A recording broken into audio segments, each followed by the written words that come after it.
First of all, thank you all for coming. Just a few words about the synagogue for those of you who are not members of the synagogue or may not even be Jewish and are here for the first time. My name is Rabbi Hirsch. We're the Stephen Wise Free Synagogue. The synagogue was founded as the Free Synagogue by Rabbi Stephen Wise to represent freedom of the pulpit, freedom of the pew, and free exchange of ideas and debate. And since our founding, we've been devoted to the well-being of our local community and our national community through acts of involvement and support for our city, our country, and the world at large. We're also devoted to the well-being of the Jewish people and the state of Israel. This congressional forum is consistent with the way our synagogue has always engaged the political process, which is not as partisans. We don't endorse candidates. We don't endorse political parties. That's not our function. Each of you as individuals, of course, can, and it's a good thing if you do that, but we as a synagogue can't.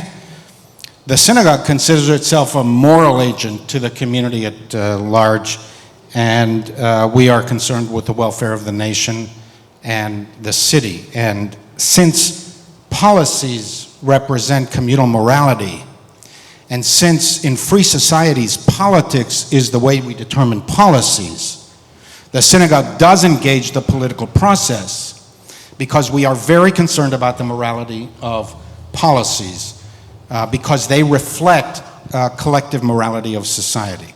So we look at the issue of poverty and we say to ourselves, what kind of religion offers beds to the homeless, as this synagogue has done for decades, and is unconcerned about the policies that create homelessness and create policies. And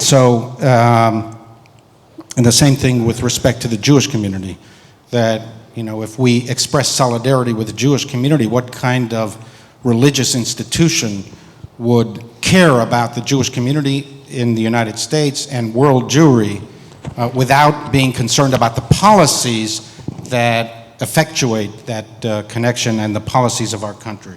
So that is how we engage the political process, and we're very happy that the candidates are here, and let's give a round of applause to all the candidates.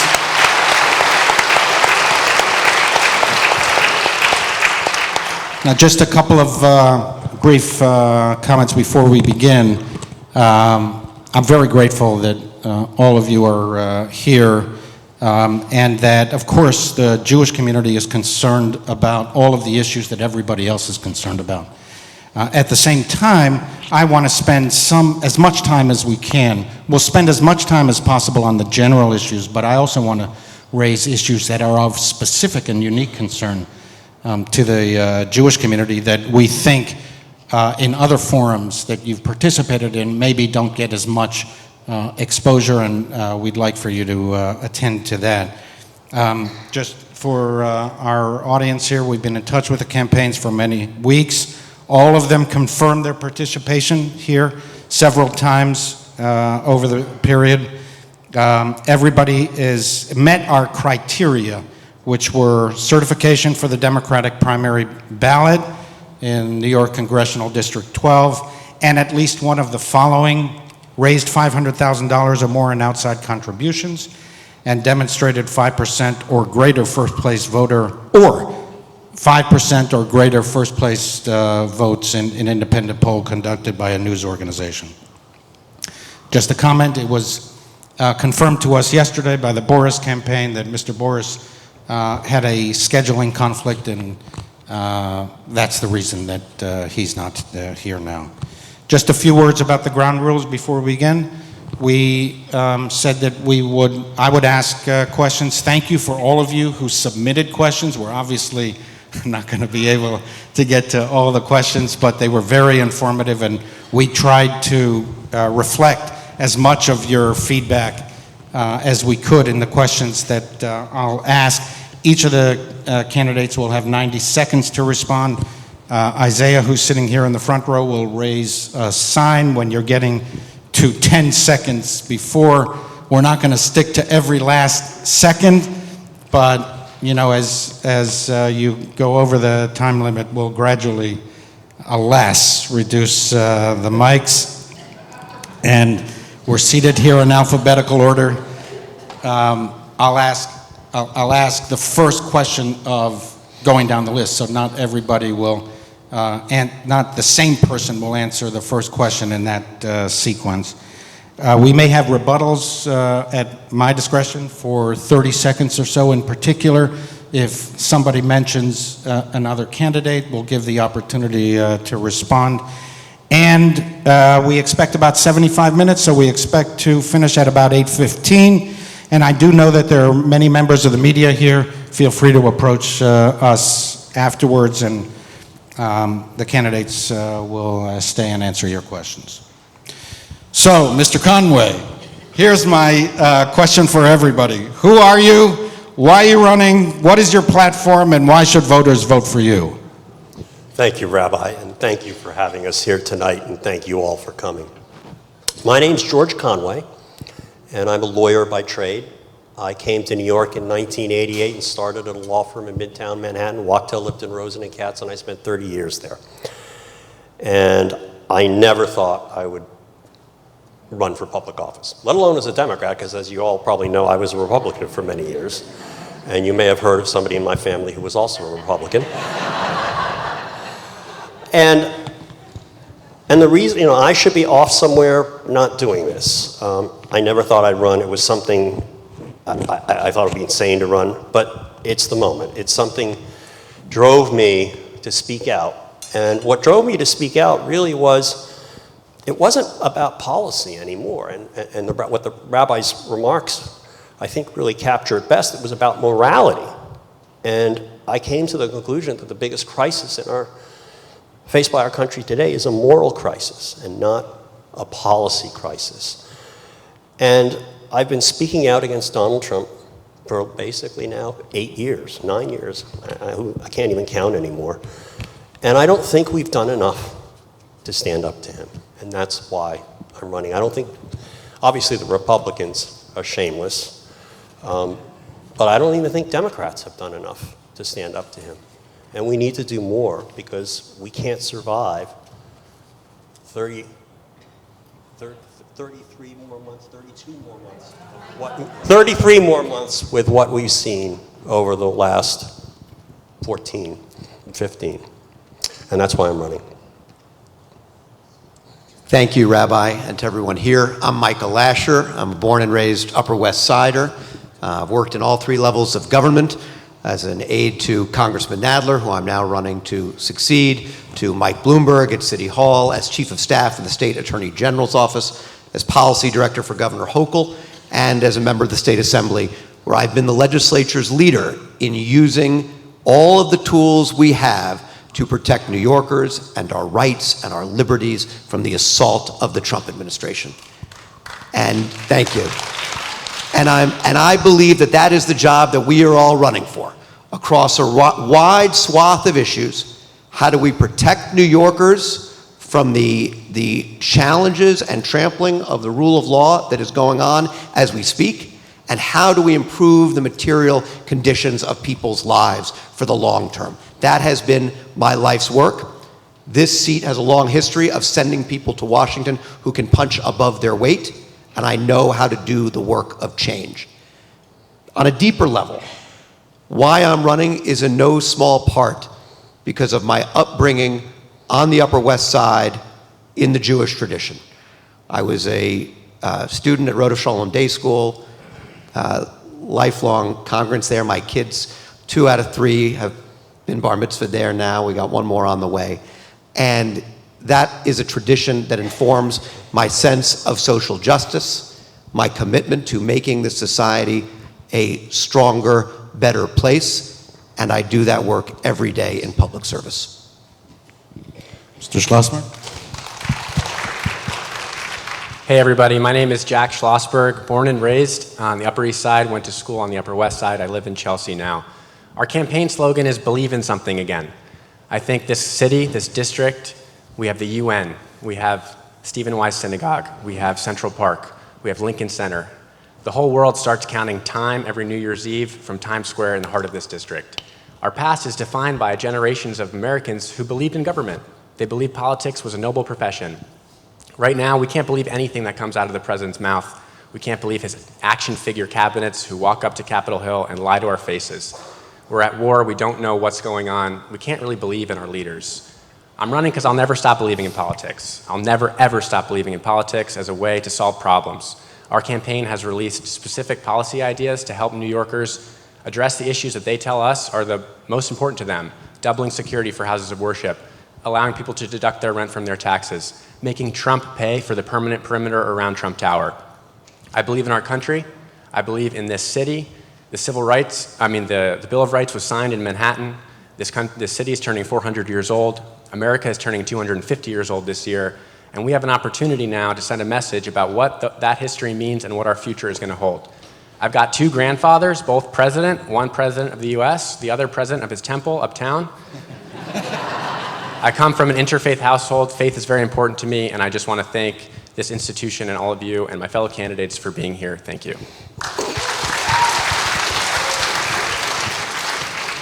Thank you so much for having me tonight, and thank you, Rabbi, for inviting me. So my name is Nina Schwalbe, and I'm running for Congress because we are in deep trouble. From vaccines to abortion, from science to SNAP to basic rule of law, we are losing our democracy and the systems that keep us safe. We have a measles epidemic now, outbreaks raging across the United States in more than 35 states. And when you work in public health, you know that when you have a measles outbreak, it's a sign that your basic systems are failing. And I've spent my life preventing and fixing exactly these types of systems failures. I'm a public health expert. I've delivered billions of vaccines. I've worked in more than 100 countries. I've negotiated with Russia, North Korea, India. I stood up to big pharma, and I lowered the price of cervical cancer vaccines by 65%. I faced death threats for this work, and I did it anyway. My family has lived in this district for 6 generations. I'm a lesbian, I'm a mom, and 99.99% Ashkenazi, according to 23andMe. I've worked with prisoners and presidents, I've worked with refugees and in war zones, and I don't fight by screaming or waving my hands. I fight smart, steady, strategic, and we win. So I look forward very much to the dialogue this evening. Thank you. Thank you. So my next question to you is, Jews are, I think, more concerned about anti-Semitism now than at any point in recent memory. I think there's no American Jew who was born in the United States who has experienced this kind of anti-Semitism before. We do have immigrants from Europe who are still alive who have seen worse, but I don't think in the United States, when we all walked in here, you saw the battery of security that we had to go through. And I have a lot of friends, clergy friends, Christian and Muslim friends, and when you pass churches in the city, you see nothing like the level of security in the Jewish community.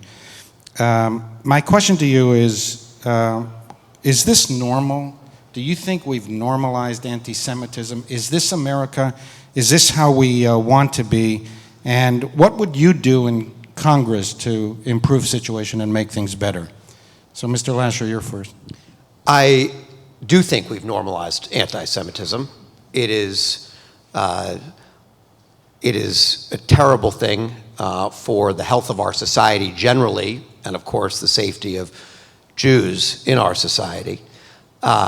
And I think the most important thing that we need from our public officials is to speak with moral clarity about the anti-Semitism around us.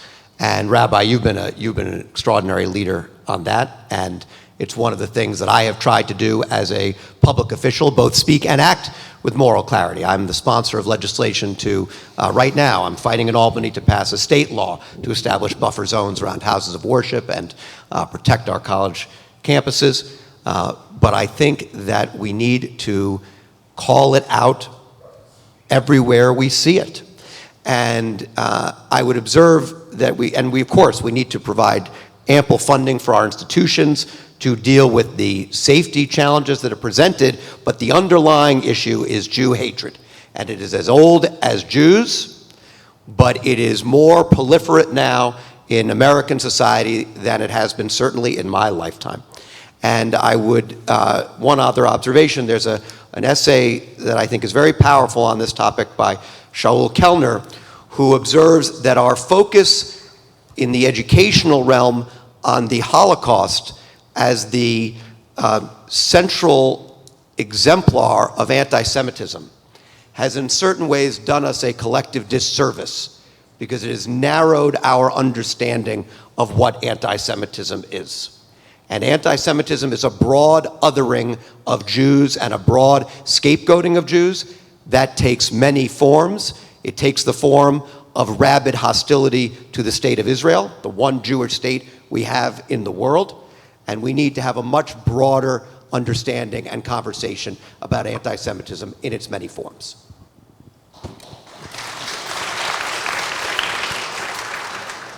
As I mentioned, I grew up here and I learned about anti-Semitism as a lesson of history, not as a present threat. And that has changed in my lifetime, and we're all aware of this fact. The first policy that our campaign released, and it was first for a reason, is called Jack's Fast Track Plan. My plan to use parliamentary procedure known as a discharge petition to fast track a doubling of funds for something called the Nonprofit Security Grant Program, which provides much needed funding for security upgrades in houses of worship like this one. Not only so that we can have increased security, but also so that these institutions, which are having to spend so much more on security, can also ease the burden on them economically so they can spend more on the cultural programs that I'm sure all of us would much rather spend our money on than security upgrades. Anti-Semitism is a light sleeper, the saying goes, and I take that very seriously because it seems to have awoken in this country, both on the right and on the left. President Trump, I believe, is responsible for stoking a lot of these flames, for using the banner of anti-Semitism to persecute his political opponents, to silence speech, and I think we need to speak out loudly and clearly against that, and to make sure that we have elected officials who have the courage and the backbone to take that criticism, because it will come. Whoever represents this district will be criticized for their views. Anti-Semitism has recently been pointed in my direction in the form of internet flurry, and I will just say, I'm proud to stand up for what I believe in. I'm proud to be a Schlossberg more than I am anything else, and I'm proud to be here with all of you tonight.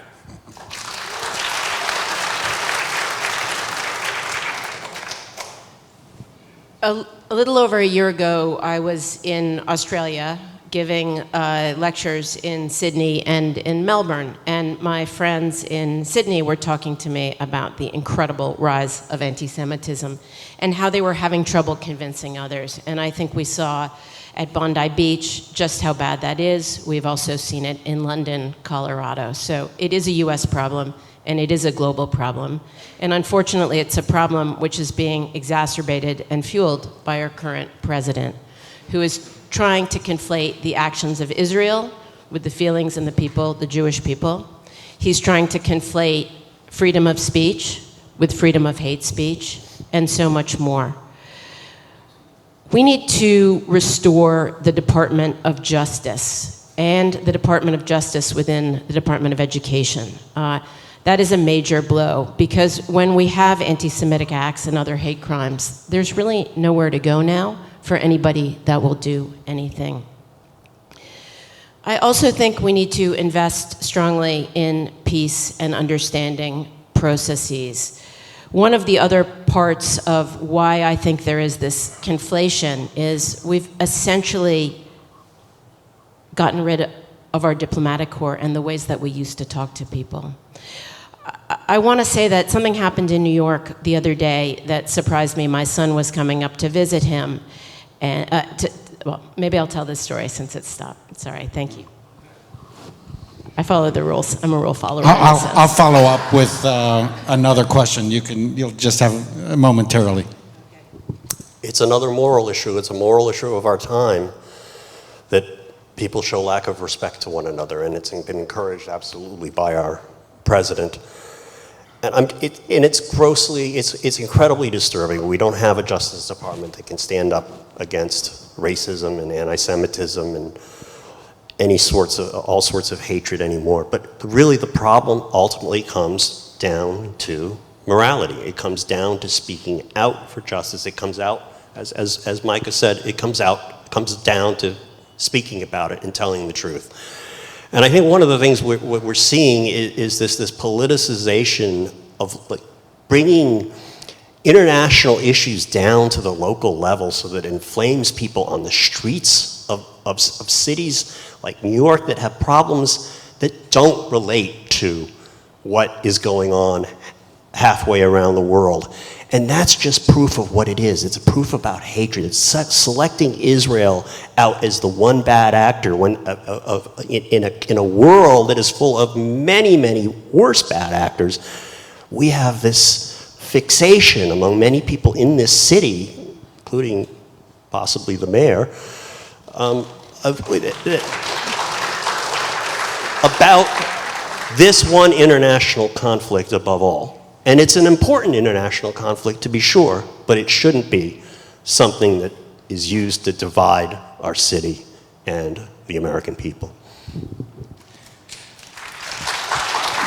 If I can just ask a follow-up question, and if you feel you answered it the first time, you don't have to respond, but do you feel that anti-Semitism is equivalent to other forms of racism and prejudice, or do you feel that there is something distinctive and unique and uniquely threatening in society about anti-Semitism? And why now? As we said, this has kind of emerged. It wasn't only after October 7th. These incidences were rising before October 7th as well, but there was something about October 7th that unleashed something that most people were surprised by. So is there something distinctive about anti-Semitism in your view? Is there something distinctively dangerous to America about anti-Semitism as distinct from other forms of racism and prejudice? And why now? So let me just, do you want to go one by one? Yeah, so Mr. Schlossberg and then Dr. Schwalbe. I think it's a great question, and I think the history of the Jewish people is unlike the history of any other people. And comparing one racial form of racial bigotry to another, each group is different, and I have compassion for the history of all people who have been oppressed. I think that the Jewish tradition is one of, that I learned and I was raised in, is making art, making comedy out of that oppression. We have contributed so much to the sciences, to the arts, to national politics, the labor movement, to building this city. And I think Jews are targeted because, not only because of a history that is told, but also because of, in many cases, the success of Jewish people. And the success, and this district is a monument to that. So I think that it's incumbent upon us as Jews and as the Jewish community here in New York 12 to make sure that all the contributions that Jews have made to this country, to the world, are known. And I think that that is the best way to fight anti-Semitism, in addition to public policy, like I mentioned earlier, and strong advocacy. So that would be my answer. I have a slightly different answer to Jack, which is that I think that all groups are under attack right now in the United States. And blacks, Muslims, gays, Jews, trans people, everybody's under attack. And that's not new. I wear this pink triangle, and people ask me, it's interesting, a lot of people now don't know what that means. And I explain that this was the triangle that gays wore, or the Nazis put on gays when they were sent to the prison camps. And people don't know that story. So I'm afraid that thanks to Mr. Trump and his cronies, it's just acceptable to be hateful, and it's acceptable to shoot in synagogues. It's acceptable to bomb churches. It's acceptable to shoot up gay nightclubs. This has all become acceptable behavior. So I think we're all equally hit up in our ways, and it's all bad. I think Jack and Nina both are right. And the reason why they're right is human existence is founded on a couple of things, many things, but one is cooperation. We have to cooperate. To survive, we have to cooperate, whether we're in a cave or in a city. And then there's also groups. We survive also as groups because in the wild, when we millennia ago, people had to group together, and then they sometimes had to fight for resources against other groups. So we have that tension of cooperation and then tribalism. And what's happening in our country is what's happened in fascist and authoritarian regimes, and even in non-fascist and authoritarian regimes the world over, is that unscrupulous people use the tribalism, the otherism, the pointing other people out as different to unify themselves, their own groups, or create their own groups and to enhance their power. And what makes Judaism, or what makes anti-Semitism different in effect is that the more distinct and the smaller the group is, yet prominent, the prominence of the group, if it's very prominent, and as gays became more prominent, we saw more, as gay and lesbian people became more prominent, we've seen actually an uptick in violence against them. So it's really a function of, bad people want to pick on the groups that they think are smallest and can't fight back. And that is the evil that Donald Trump has given a permission structure for that. I certainly think that Donald Trump and Trumpism have uncorked hate of all kinds in our society, and we need to be aggressive in pushing back and fighting back and trying to restore a sense of shared humanity and civil society, and that is one of the great projects that lies ahead. I think, and I think we shouldn't. I will speak to the question of what I think are the unique aspects of anti-Judaism, and there are unique aspects to every kind of hatred that don't make it necessarily more or less awful. But I think that in the long history of anti-Judaism, in its many forms over the centuries, has often been a conspiratorial ascription of blame to the Jews for the problems of the world. And it lends itself to a particularly thorny kind of hate. And I certainly think that we are seeing that now. So I'd like to ask all of you a question about Israel and how you would respond if you were elected to Congress. Many Jews feel that both political parties are changing their perspective on Israel, but since you're all Democrats, I'd like to ask you about the Democratic Party. I think, as you know, this is not, of course, a partisan statement, it's just a statement of fact. Most Jews since the days of FDR have supported liberal causes and Democratic candidates, both in terms of votes as well as resources. Something like in the percentages of between 66 and 75%. That's certainly the case in New York City, but it's also true nationwide. And I can't tell you how many people, rabbis, congregational rabbis speak with hundreds of people in any given time period. And I can't tell you how many people have told me, people who formerly were supportive of the Democratic Party, that they feel to a certain degree politically homeless now because they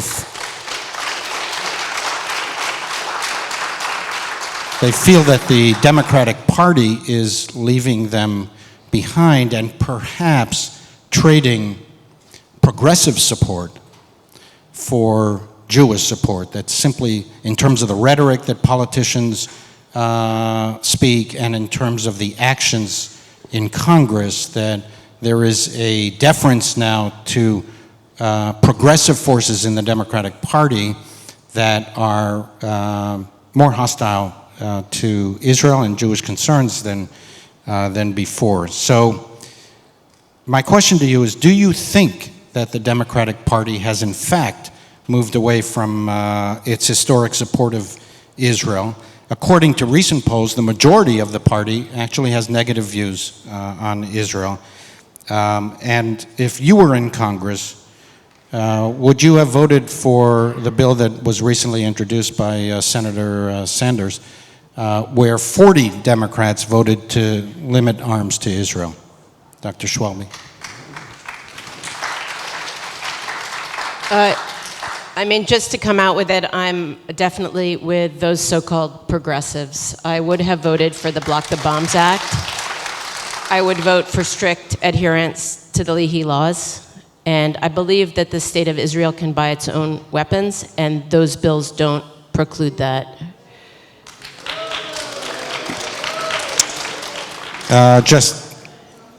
It's fine. No, we want to have an open debate here, so keep going. I've worked much of my life in refugee camps around the world. I have colleagues in both Israel and in the West Bank, and the destruction of Gaza is unacceptable, and I'm ashamed that America has supported it. I believe that we made a grave error because we had the power to stop Mr. Prime Minister Netanyahu. We are the biggest ally. We have always been the biggest ally of Israel. And the big shock was that we didn't step in. We also have the power to restrict and limit the actions of Hamas and other terrorist organizations through our relationships, deep relationships with the Middle East. So we acted badly in supporting bad actors. The one thing I do want to say that I feel very strongly about is that I support a Jewish democratic state of Israel. I support a free and sovereign Palestine. And I believe we need to restore our investment in diplomacy because bombs don't work.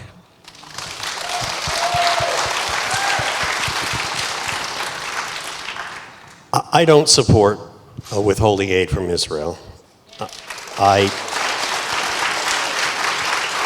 And I say that as someone who did watch, the latter half of the, or I don't know, it was half the later stages of the Gaza war, and was disturbed. I was very disturbed by it, and I guess, and I understand, I'm not a fan of Bibi Netanyahu, and I don't think he's done relations with the United States or necessarily helped the position of Israel overall. But it's not my place to say that. And it's not my place to pass judgment on who the Israeli people vote for. What I think is, as a congressman and as a citizen of the United States of my generation, what I think of when I think of Israel is the image that was formed in my mind when I grew up in the 70s of the Munich massacre and of Golda Meir and of Israel standing alone as the lone democracy in the Middle East. And democracies don't always work perfectly. We're seeing that here now. But it means we have to stand up still for we have to look at the long term, and we have to look at the traditional bonds between our democracy and Israeli democracy, and we have to continue to support Israel. And if there's something that we don't like about what our government is doing, we have to work to change that. If there's something we don't like about what the Israeli government is doing, is we have to work with our government to persuade the Israeli government that what is in their interest and how we should work together with them. But I don't believe in cutting off Israel and letting it stand there alone.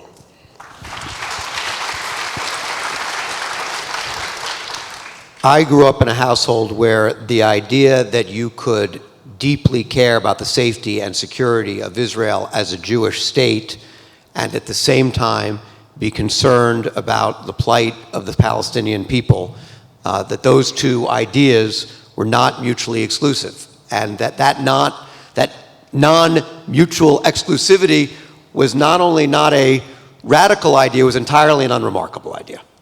And we're in a moment now where increasingly you have a camp that believes that if you care about the safety and security of the Israeli people, you can't speak out about the incredibly abhorrent settlement expansion in the West Bank or the horrible loss of life in Gaza. And likewise, if you care about the plight of the Palestinian people, well, you can't possibly be for the survival of Israel as a Jewish state. And I will be the last guy on the ice floe insisting that those ideas are compatible. What does that mean as a policy matter? Ask the question, is a given policy actually going to improve the safety of the people on the ground, whether they are Israeli or Palestinian? And is it going to contribute to the isolation of Israel as a pariah state? I would not have voted for the Sanders bill because I don't believe it would have actually improved the lives of people on the ground, and it would have contributed to the status of Israel as a pariah state. And I will not do that in Congress. I do support the universal application of laws like the Leahy Law, which applies to all countries, which is on the books but has not been much enforced in the Trump administration, to ensure that all of our aid is being used consistent with our principles as a nation.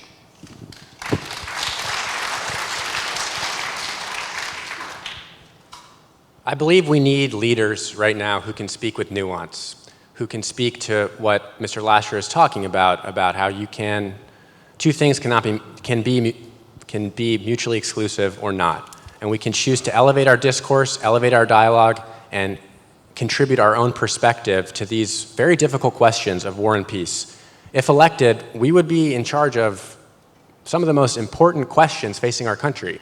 The House of Representatives is supposed to be, at least, where war is declared, where funds for weapons come from.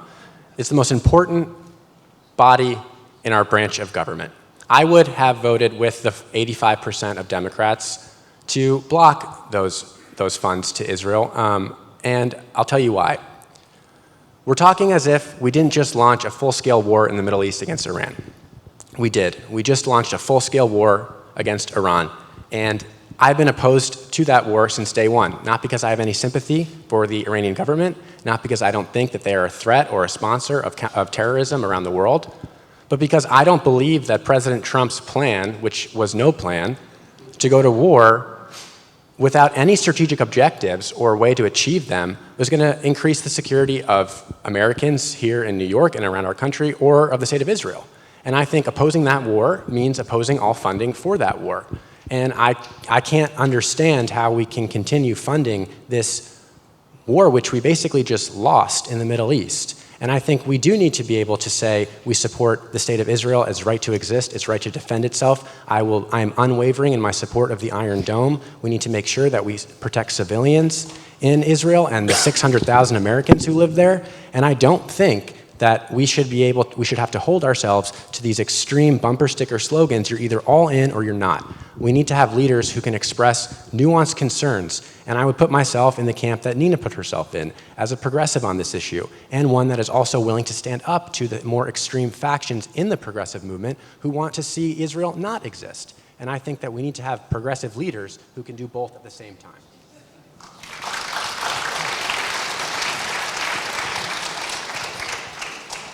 This is my last question on Israel and anti-Semitism. Most American Jews believe that there's a connection between anti-Zionism and anti-Semitism. Not all American Jews, but most American Jews believe that, and most American Jews say they're fearful. Do you think there's a connection between anti-Zionism and anti-Semitism? And I say that mindful that every day, just today and yesterday, there were swastikas on synagogues in Queens. There was the protest last night for the second time outside Park East Synagogue, and the slogans were the same slogans, more or less: globalize the Intifada and free Palestine. Do you think what do you think about the connection between anti-Zionism and anti-Semitism? And do you think these slogans are legitimate expressions, or do they encourage a more hostile approach to Jews in the city? And if you would like, I would also be interested in the course of your answer, do you think that Israel has committed or is committing genocide in Gaza? Are you first? I guess. I wouldn't volunteer, but yeah. Anyway. Yeah, no, I think anti-Zionism and anti-Semitism are inextricably linked here in the United States and elsewhere in the world today. I don't think there's just any question about it. I think the point I made earlier about the amount of attention that's devoted to this, to Israel and Gaza, I mean, and I don't mean to say that there weren't wrongs committed in Gaza. The amount of attention directed to that as compared with other events elsewhere in the world, I think shows that there is something more than principle involved about that.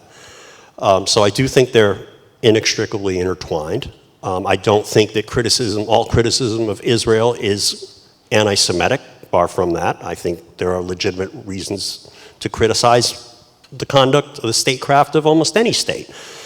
As for genocide, I don't believe Israel committed genocide. I don't think it fits the international, the traditional definition of genocide under international human rights law. That doesn't mean that everything that happened there was good. Doesn't mean that there were not excesses that were committed. Doesn't mean that there were illegalities from time to time that were committed the same way the United States has committed illegalities in the Caribbean. There are excesses that happen, and they're not justifiable, but it's not genocide.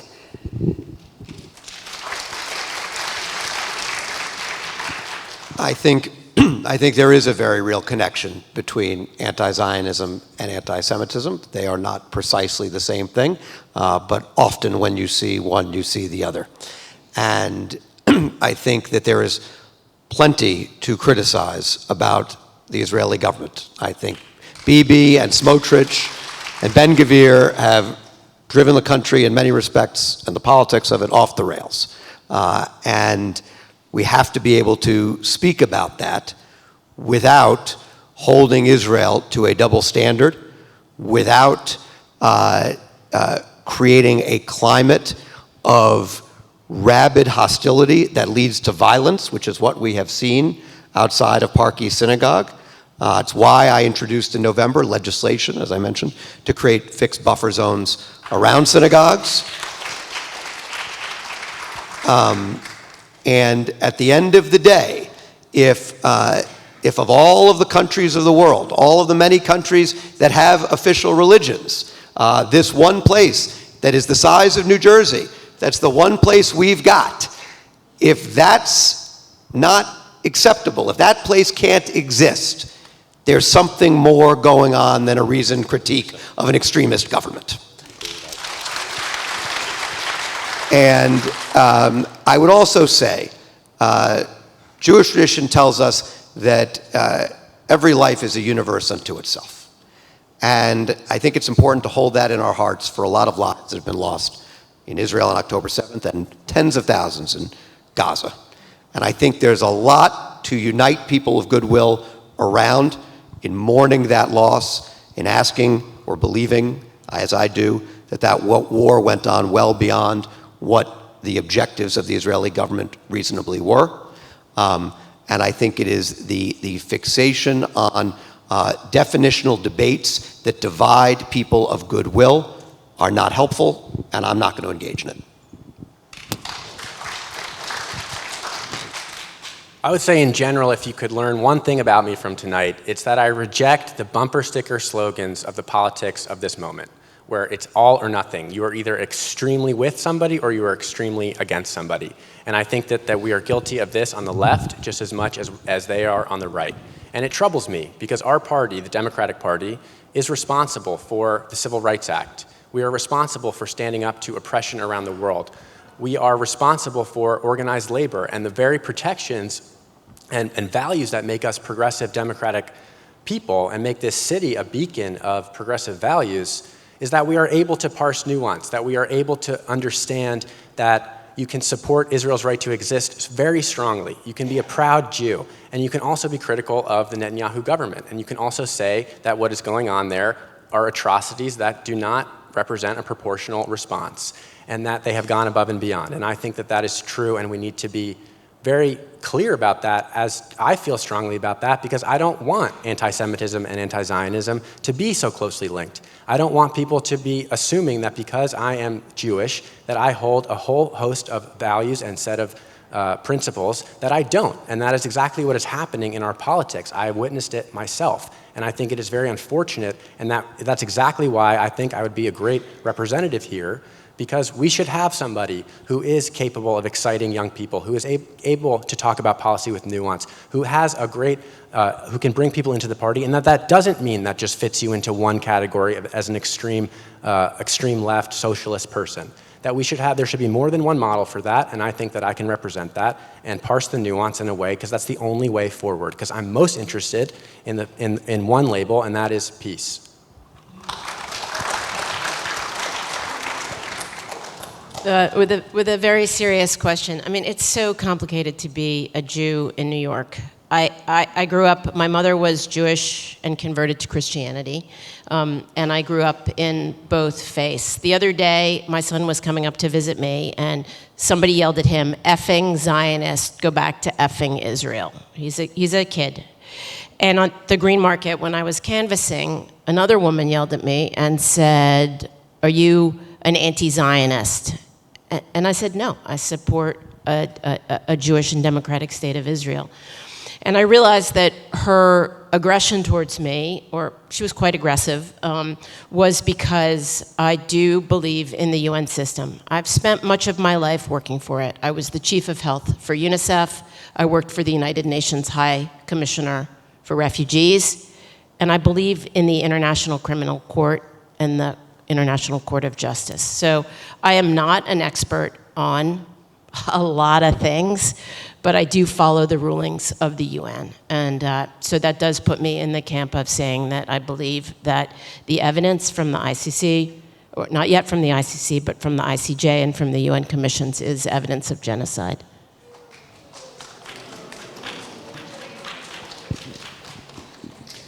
My next question, Mr.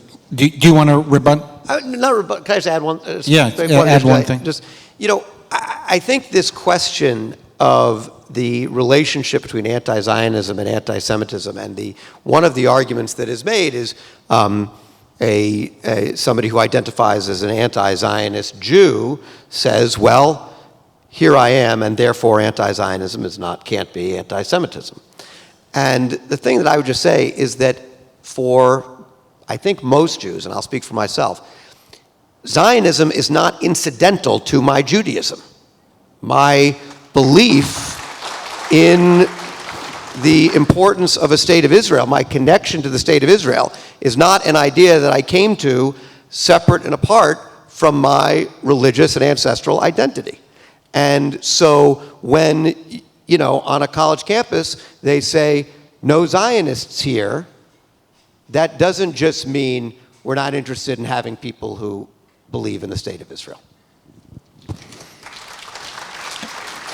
So let me go to my next question, and Mr. Lasher, you're the first to respond here.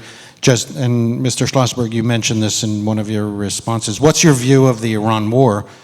And in particular, do you think Iran is in fact a threat to Western civilization and to the United States?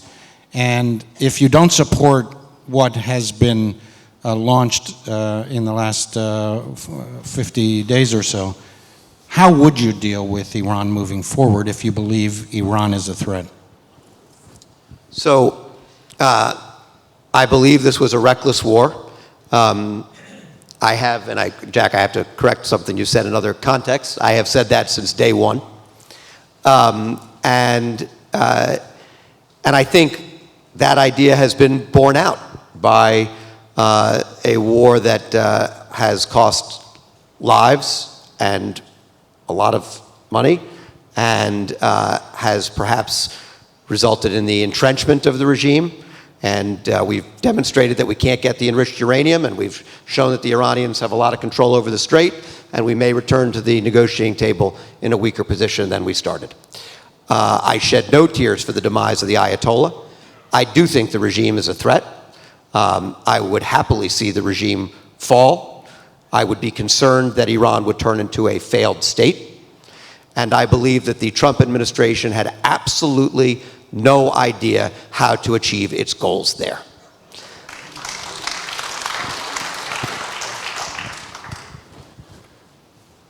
There's no war in history that has ever been won through air power alone.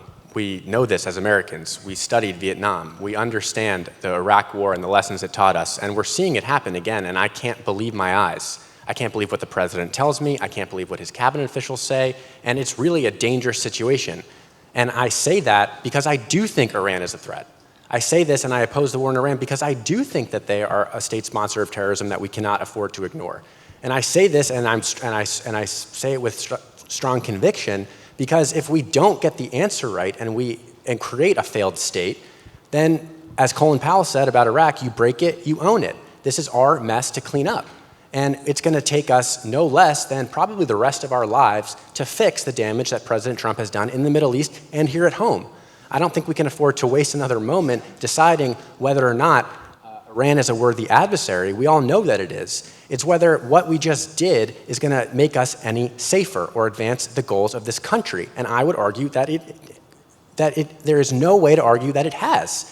Perhaps in the short term, well, I'm not only interested in the short term, I'm interested in the long term. I'm interested in making sure that the United States of America, and that is where we will be sent to serve, the United States of America, is kept safe. We're wasting so much money on this war, and we're not getting anything out of it. And I think that it is, meanwhile, there are a lot of threats around the world that we are not able to focus on. So I very much oppose this war, and I would, the UN is in this district, as Nina said, and we need to recommit ourselves to what many have called our last best hope to solve these questions of world peace.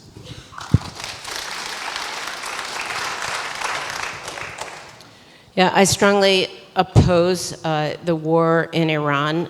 You mentioned, Rabbi, that it's 50 days. It's actually 60 days, and Congress should have been standing up. President Trump just did another bait and switch where he's like, oh, I stopped it, and now I'm starting it again, which it really doesn't work that way. It served no positive cause, destruction of thousands of civilian lives now, and for those of you, and I think this is something that we can relate to, also as Jews, is intergenerational trauma, and now there's a lot of documentation around intergenerational trauma. So people right now in the state of Iran are terrified.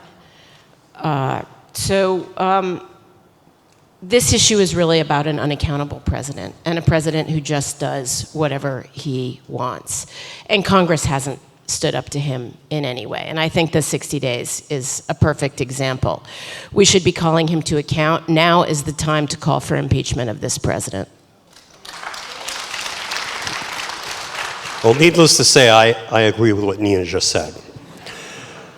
This war, I opposed this war also from the very outset, and I was very harsh about it, precisely because what you have is a sociopath who exercises no forward judgment. He's incapable of planning, incapable of thinking beyond the moment. He's a sick man. And now there's a reason why we never had a war before against Iran, a full-scale war, because we knew it wasn't in our best interest. There's a reason why we use sanctions and other methods other than shy of a full war to try to contain the Iranians, who I wish they were gone tomorrow. I wish this regime was gone tomorrow. But the problem here is now, because we have a guy who is so demented he can't keep his story about the war straight, he doesn't know what he's doing, he's completely incompetent and completely deranged. He's the kind of multi-dimensional chess he's playing here is really just two-dimensional chess. He's wiped the pieces off the board, and now he's looking for a way to put the pieces back where they were when he started. And this is just an example of why we cannot survive the whole of his term with him in office. I'd like to ask you about gerrymandering. I think this district the historic dimensions of this district are not what they are now. So maybe this district is an example too. But what do you think of all these efforts at gerrymandering? It's more and more, it seems like, rather than the people choosing their representatives, it's the opposite. The representatives are choosing the people. Is there something wrong with all this gerrymandering going on now? And if you can relate also in your answer to the recent Supreme Court decision that reinterpreted Section 2 of the Voting Rights Act?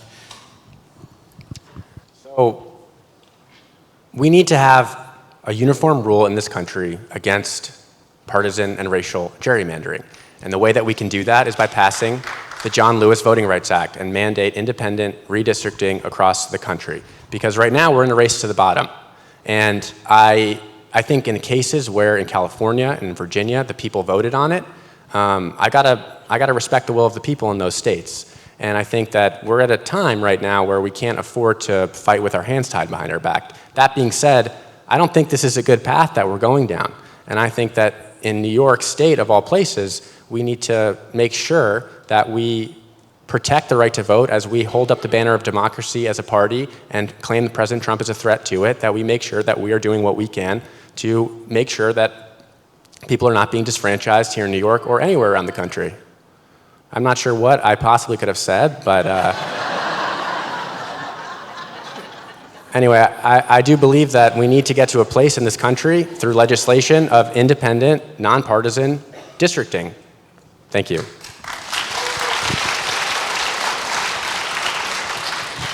I live at the very top of the district on 100th and Central Park West, and I was shocked at how gerrymandered our district is. So like the building across the street on the corner is in my district, and then the middle is not, and then there's some buildings on Riverside Drive that are, and the same thing on the other end of the district. So that was kind of, and Linda Rosenthal gave me a good schooling, and also how her her state seat is also gerrymandered.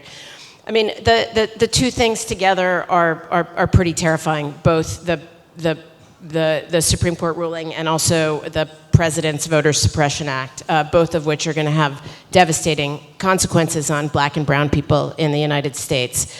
I agree in full with Jack that gerrymandering commissions have to be independent that do redistricting. That's the first. The second thing that's worked very well, I think, in local elections is ranked choice voting. It actually was a great idea. It's working really well. And the third thing, as Jack also mentioned, is ballot initiatives. So these are all ways to kind of decide the same thing, but through a reasonable process. Thank you.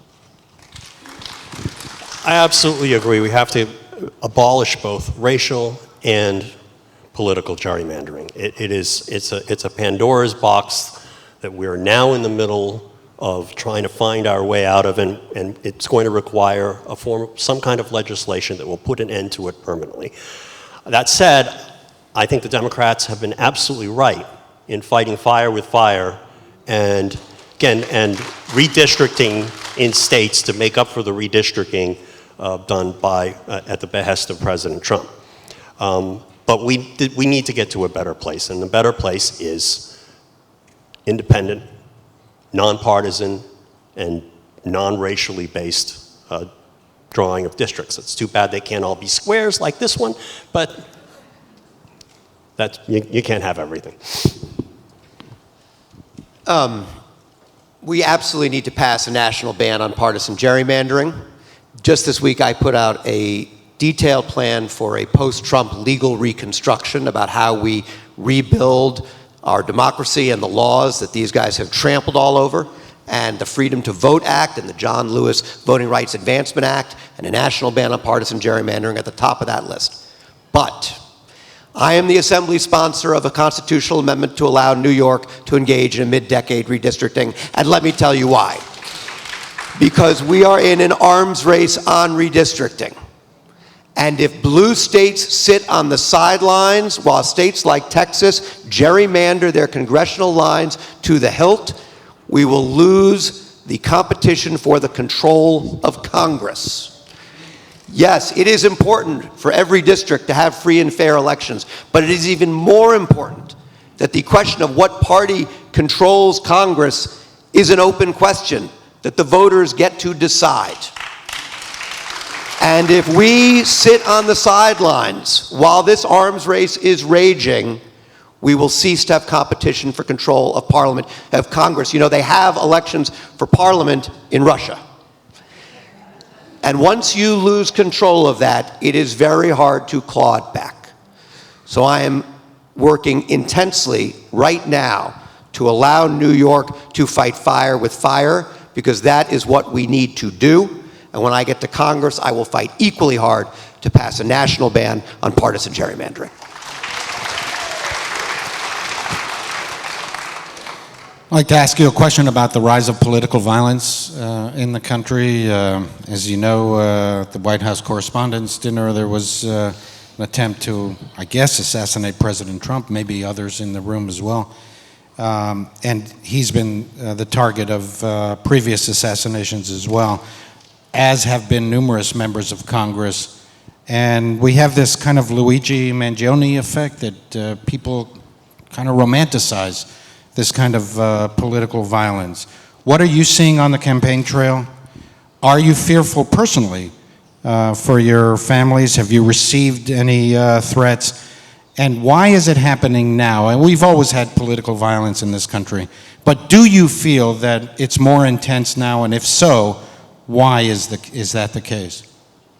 Dr. Schwalbe.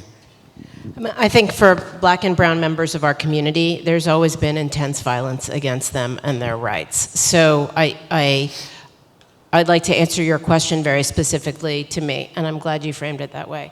I've received death threats for my work on vaccines for the last 15 years, specific ones against my family. I had a death threat on Twitter a couple of months ago that said, "We will kill you, your 2 sons, and your partner." And Twitter did not take it down. Fast forward to today, I really encourage any of you and all of you to look at my Facebook page. And it's not a plug for you to follow me on Facebook. It's to see the hate and the vitriol that is part of that.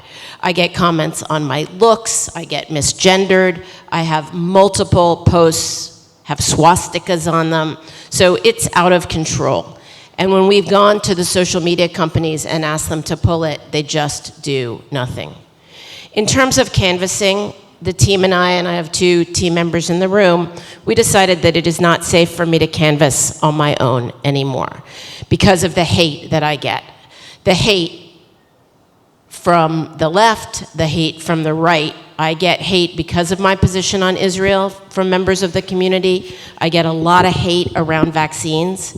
At least 1 in 15 people I speak to is a rabid anti-vaxxer who believes that Mr. Gates is putting chips in our arms. So yeah, it's pretty nasty out there.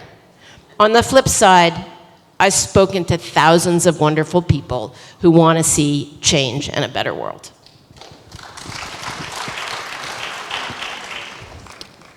I used to get calls at my law firm in 2018, 2019, when Tucker Carlson used to mention me on his show, and the next morning I'd get a couple of voicemails that weren't particularly friendly and could be considered threats. And I get what Nina is talking about. I mean, the President of the United States once called me moonface. I mean, maybe, I think it was racist, to tell you the truth. I mean, I wouldn't put it past him. And what has happened in our society today is that he has created a permission structure where this kind of behavior is acceptable to some people, that they think they can do it without compunction. And that's, true, there has been political violence throughout American history, but there is something virulent about having the President of the United States use some of the verbiage and imagery that he has to talk about political enemies. And that has to stop. And that has to end with Trumpism. And it's one of the reasons why we have to have to fight Trumpism as hard as we can. I will say that my experience of hate has been very different online versus in the neighborhood. There is a torrent of stuff that you get on social media, and it relates to religion and all kinds of disgusting stuff. But I have not encountered it on the street in person. And that's, I don't, that is what it is. I think that it is going to take a long time to repair the damage to our social fabric that Trump and Trumpism has done. When you think about the breakage, when you think about all the things that have happened to our society, some of them will be easier to fix, some of them will take longer. I think the way that we treat each other, the way that we speak about one another, the acceptability of hate is one of the pieces that is going to take a lot longer to put together. I think there are concrete things our federal government should do. We should repeal Section 230 of the Communications Decency Act, which has let our social media companies completely off the hook for what appears on their platforms. At the first available opportunity, if the Democrats have enough power, we have to pass common sense gun laws in this country. I was very proud to write some of the strongest gun laws in New York State history after the shootings in Buffalo and Uvalde. And the Democrats need to pass universal background checks and an assault weapons ban, the first available opportunity. We can't stop the hate, but we can stop the easy access to guns. I think all of us are very brave for running for office, so I think we all deserve a lot of credit for putting ourselves out there. It is a scary time. I think we're all here in a synagogue, and there's a lot of security here. It's emblematic of a larger issue that's going on in our country, where people are turning to violence because they don't feel their voice is being heard. And it doesn't justify it, but it is true that people feel helpless to a system that feels rigged against them. They feel that they're watching our country stumble and fall. They can't do anything about it but take matters into their own hands. And while I can't understand why people would act that way, I do think it's a symptom of a larger disease in our politics. And I think that it has a lot to do with the fact that elections are rigged. And in many ways, powerful interests have too much control over our government. And I am proud to say that I don't take money from super PACs, corporate PACs, AI companies for this reason. Me neither. And while there's no understanding the mind of an assassin, I do think that it's incumbent upon all of us to ask what we can do to improve the situation and what we can do to elevate our dialogue. And I hope that my campaign and the others up here can contribute to fostering a better, healthier dialogue, because America needs New York right now, and we got to lead the way, even if it's painful. One of the questions we received that I thought was really interesting was really a local question that kind of affects this district in a significant way, I think, which is the pied-à-terre tax, and that is imposing an annual surcharge on second homes of $5 million and above. And my guess is in the district, there are actually quite a few such people, maybe disproportional to the rest of the country. Generally, what do you think of this tax? And generally, what is your view on the philosophy between taxation and earning and wealth?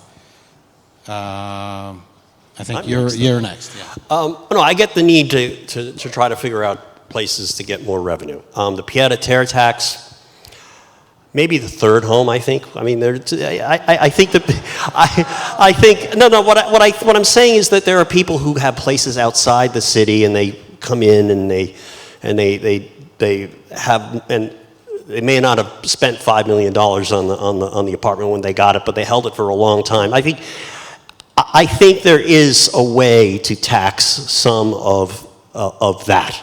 of foreign investment or private investment for speculative purposes in housing in New York City, that would both raise revenue and also do something to alleviate the affordability crisis in housing. So I may not necessarily, I'm not sure I agree with specifically the pied-à-terre tax as it has been phrased, but I'm open to those kinds of ideas. Yes, I support the pied-à-terre tax, but I think it's really important to understand why we're having this conversation. And the reason we're having this conversation is because the federal tax code is profoundly unjust. And Donald Trump has supercharged that unfairness, and he's done it with New York in the crosshairs. Going back to the repeal of the SALT deduction in the first Trump presidency, which was basically saying to blue states, oh, you like your safety net? Great.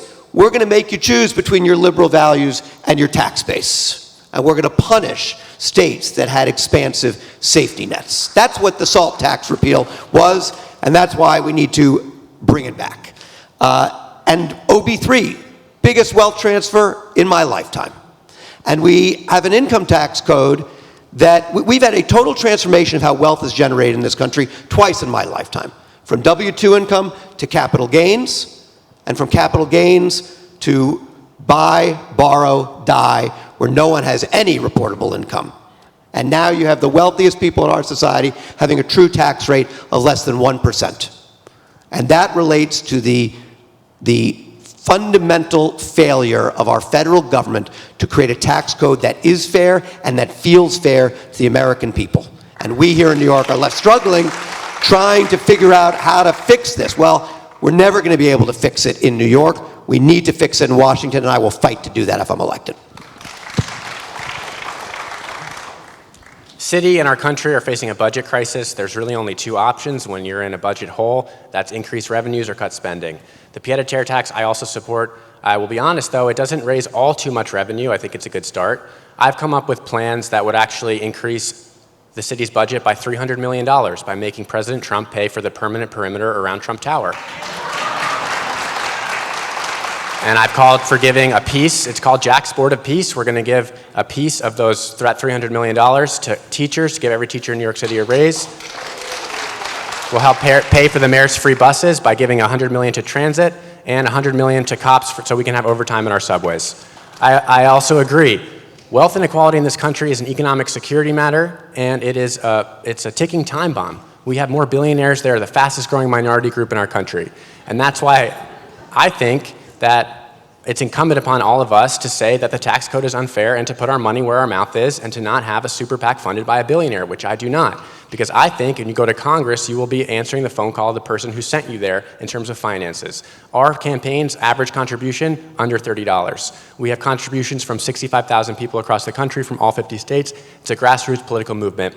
And I think that should give you the confidence that I will pick up your phone call and have a meeting with you if elected to Congress, no matter how much you donate to our campaign. I would also say that I completely agree with Micah. My housing plan calls for, one, a full repeal of the SALT cap, because let's start the negotiation there with Mr. Art of the deal. Second, deduct your rent from your taxes. We need to do more for people now to improve the tax code for people who live in New York City to make sure that they can deduct their rent from their tax code. It could save them a month's worth of rent per year. I also support the pied-à-terre tax. It will also help alleviate some of the housing shortages that we have in the city. I'm a supporter of progressive wealth tax. I think it's unfair that some of us stop paying Social Security tax, for example, when we get to a certain income, and the people below that income have to keep paying it. I pay my 40% taxes in New York. I wish I'd get more services for that, and that's what I focus on. Not that we're paying a lot of taxes, but the services we get back.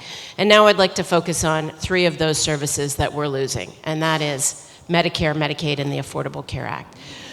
Right now, we are starting to lose those benefits. There are conditionalities that have been put on Medicaid where you have to show that you're trying to find a job. people will lose their care. There are restrictions on Medicare where we are going to lose some of the miserable, measly benefits that we have without adding the critical issues, glasses, teeth, all of the things that we know that that plan doesn't cover, and affordable care. And we're losing our community health care services. Now, many people, you guys all know Ryan Health if you live in the district, many of us rely on community health care services, which provide primary and basic care, and that is all being defunded. So we need to make sure that our taxpayer dollars in Washington go to work for our community. 30% of our residents depend on subsidies in our health care, and we got to keep those subsidies going and get more value for our money.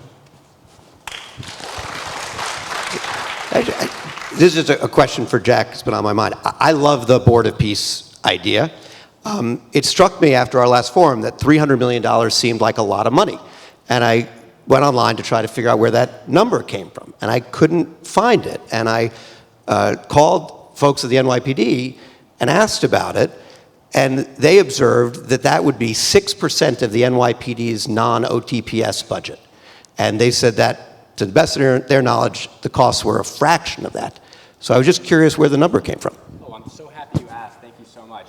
That number comes from, that number is well documented from 2017, and it's the last available number. I also called the NYPD. I also called several journalists to try to find out an answer on this, and none of them will tell me. And so I'm going off of the 2017 number that said there was $300 million per year, and I'm going to trust that number since we can't have any other number to go on. And I would also point out that I'm the only one who has asked how much that costs. I'm the only one with a plan to make Trump actually pay. And so I think that it is incumbent upon all of us to do everything we can when we say we're ready to fight. Well, I'm ready to fight with a plan to make Trump pay. And I think that I'm happy you looked into the plans of the Board of Peace, and maybe you could have done that beforehand as a member of the State Assembly, but I'm glad that I could raise this issue for everybody today. Hold on. I'll just, I mean, I think very briefly, Micah. No, look, I think we gotta be honest with each other, right? And I think the number you're referring to was the cost of NYPD protection for the president in 2016 between the election and the inauguration, extrapolated on an annual basis, which is many times the cost of maintaining a security perimeter of a building that he's not in. Mr. Conway, you wanted to... Well, Nina, you want to say something? We both have. Okay. Nobody's going to sign Very that. briefly, 30 Nobody seconds. named Donald Trump is going to sign that bill. I love the idea, but nobody named Donald Trump is going to sign that bill. And if you want good things like making Donald Trump pay for the security at Trump Tower, you need to get rid of him first. Did you want to add something, Dr. Schwalbe? Or No, 30 I'm happy seconds. to watch the boys fight. Okay, so I have one more question for all of you, and then I'll ask you to do a closing statement. And this question, it's a bit philosophical, but you know, I look at these things. I am not at all cynical about the vocation of politics. To the contrary, I think it can and often has in the past been a noble profession. Where leaders do it for the right reasons and with a lot of personal sacrifice as well. What do you consider the role of character in politics and any other vocation? Why do you think Americans are so cynical about politics and politicians? And do you have the right character to be our representative? So I think, Mr. Lasher, you're first, if I'm not mistaken. Look, I think that the role of character in politics, first and foremost, is about telling the truth. And that is sort of an obvious statement. We have a president who is, among other things, a congenital liar. And we have a lot of politicians that, in a lot of small ways, are regularly dishonest with the American people. Dishonest about what their positions are, dishonest about whether what they say they're doing will do the things that it's supposed to do, tell people what they want to hear, speak out of both sides of their mouth, and the like. And that's a bipartisan affliction. And I think part of the job of an elected official is to receive input from your constituents, as well as be a source of credible information in the policy discourse.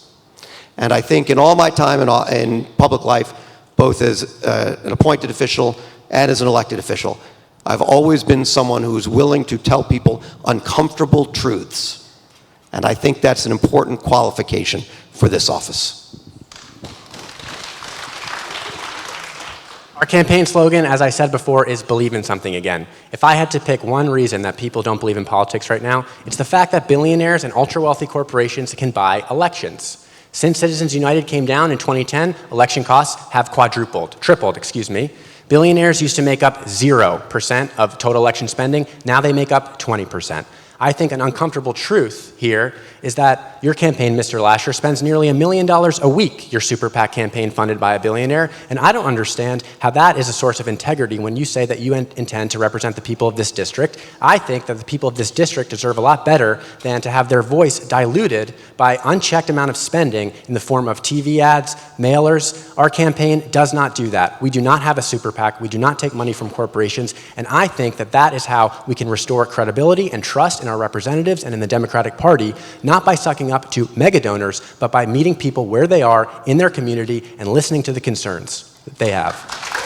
I'll ask you at the end to respond since your name was mentioned. Go ahead, Dr. Schwalbe. Thank you. Yeah, when I had my first day at the UN, I came home from work. It took me 6 hours to get into the building, and I came back and I said, it's so bureaucratic.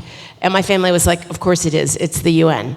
And this is an experience, it's so political. I mean, the whole system is corrupt. It's crazy, from how you get on a debate stage that you have to have $1 million raised to even, I mean, thank you to this synagogue for publishing its criteria. Most of them don't.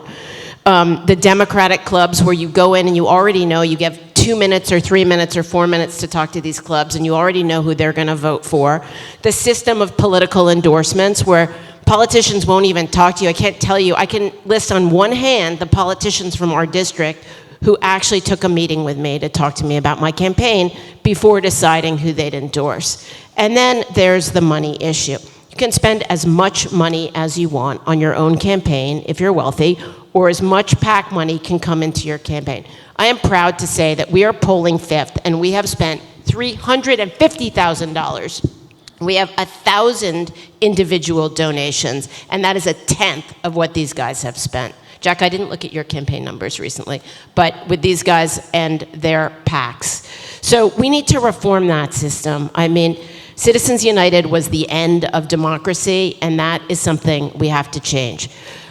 One other thing I'd like to say here is the role of the media. And I know there's a lot in the room, and I hope you're missing. You cannot leave women out of your articles. I am on the ballot. It is unacceptable for the New York Times to write, there are 4 candidates in the race. That is not true. New York Magazine cover, 3 out of the 4. 4 dudes, Mr. Manhattan. That is not acceptable. So we also have to hold our media accountable. It is their responsibility. Mr. Conway. Go back to the question. Character ultimately is everything. Because what we're seeing today in our politics is a moral crisis where politicians don't tell the truth, where people assume that politicians aren't telling the truth. And I think part of it is that for a lot of people, the game has become more important. The political game, the plotting of a career or the getting a benefit out of the government has become more important than what the purpose of the exercise is supposed to be. Being a public official, being a public employee, is a fiduciary position. It's not about you. It's not about your career. It's not about building a resume. It's about exercising power on somebody else's behalf for their benefit.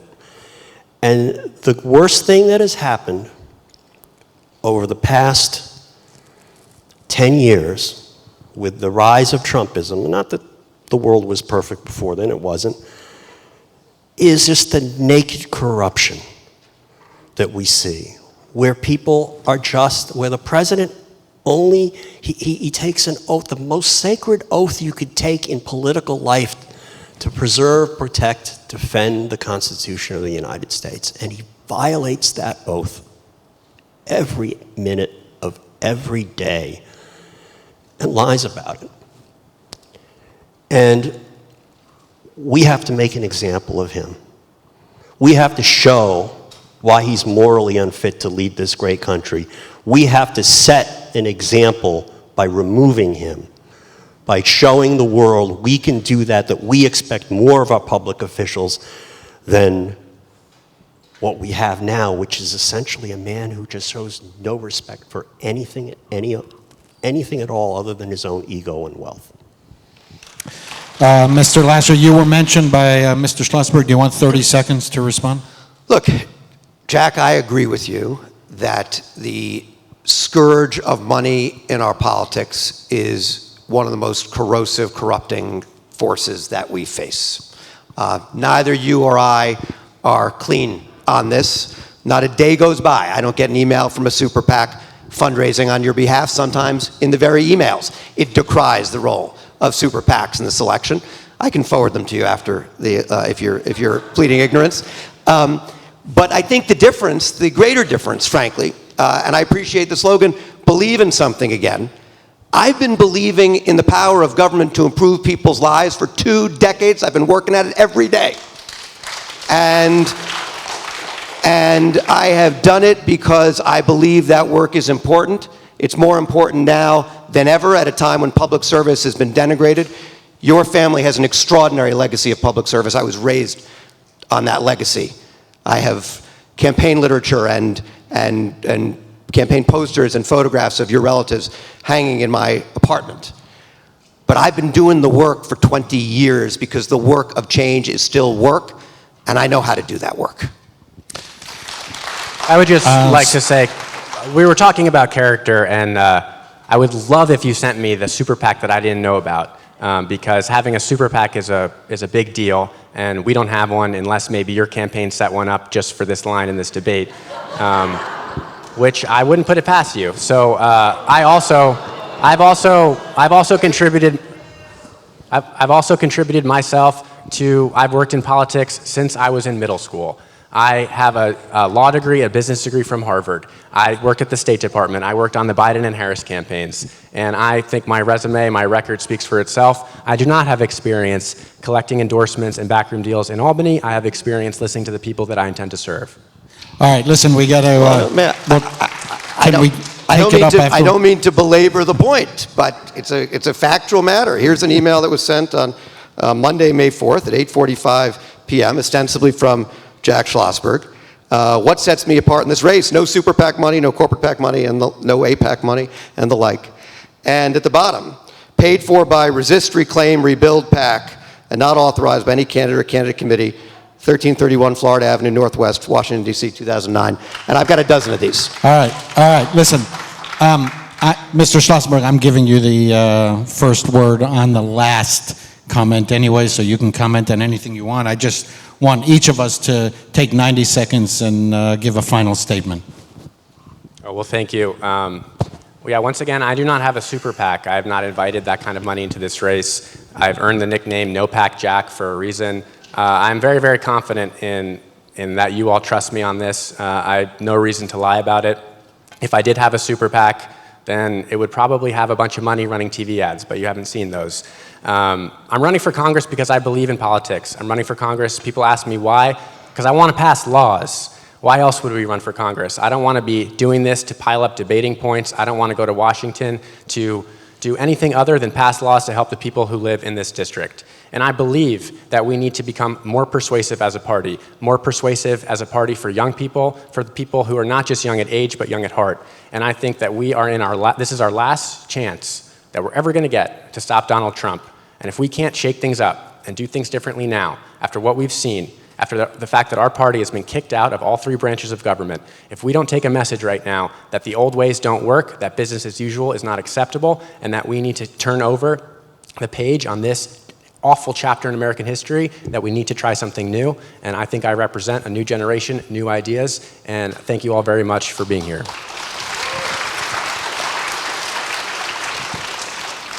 I'm also extremely grateful for the chance to have spoken to you this evening, and I welcome discussion and debate, and open discussion and debate, and that's something I learned from my tradition of being raised as a Jew. I want to talk about something in my last few minutes that I really don't think we talked enough about, and that's about health care in the United States of America. Health is the biggest spend overall. The biggest single category is Social Security, but then comes health. Medicaid, Medicare, NIH. Science has been completely destroyed by this administration. And we need experts in public health in government. A little over 6 years ago, my father got COVID-19, March 2020. He was one of the first. And I had to take care of him by myself. We had no palliative care, no oxygen, no nothing, just me with him in this district, knowing that he wouldn't die alone. That made me mad and brought my global advocacy home. I worked with Albany, I fought with Albany to get ventilators to the city, to keep our kids in school, and to get vaccines to the older, most vulnerable New York City residents first. From there, the Biden administration tapped me to run their $7 billion global COVID vaccine program, where we distributed over 500 million vaccines in 4 months. A year ago, a little over a year ago, 200,000 of my colleagues working to keep us all safe and healthy lost their jobs. Mr. Trump cut life-saving programs, and tens of millions of people lost access to care. I am not a celebrity, I'm not backed by a billionaire, and I'm not a legacy Democrat. But what I bring to this office is deep expertise and a lifetime of public service. I'm a scientist, I'm a fighter, and I'm a mom, and Washington doesn't know what's coming.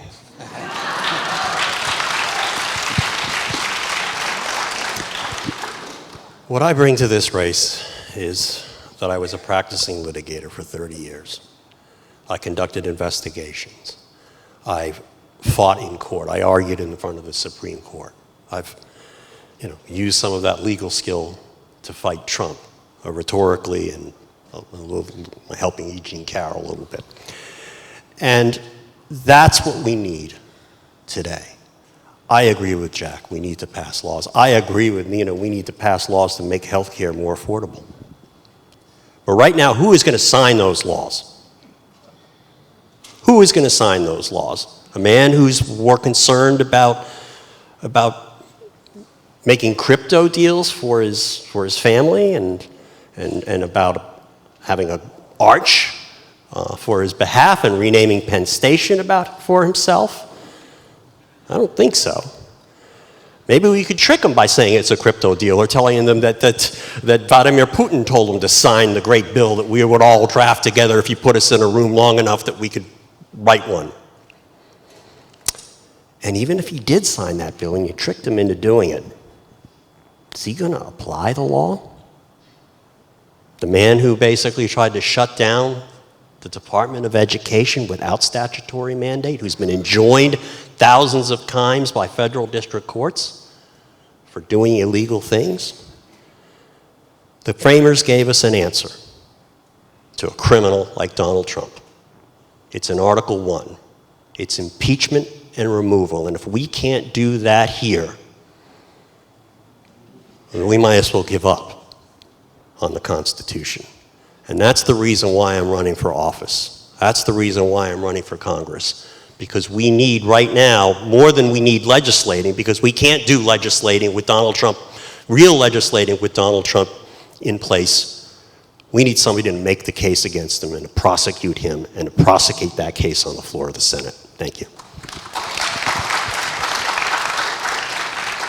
We've covered a lot of ground tonight, and I will say that on the issues of concern to the Jewish community, and I know that we all share a great deal of those concerns, they are personal issues to me, and if I have the great privilege of representing this district, they will be core to my heart and my work.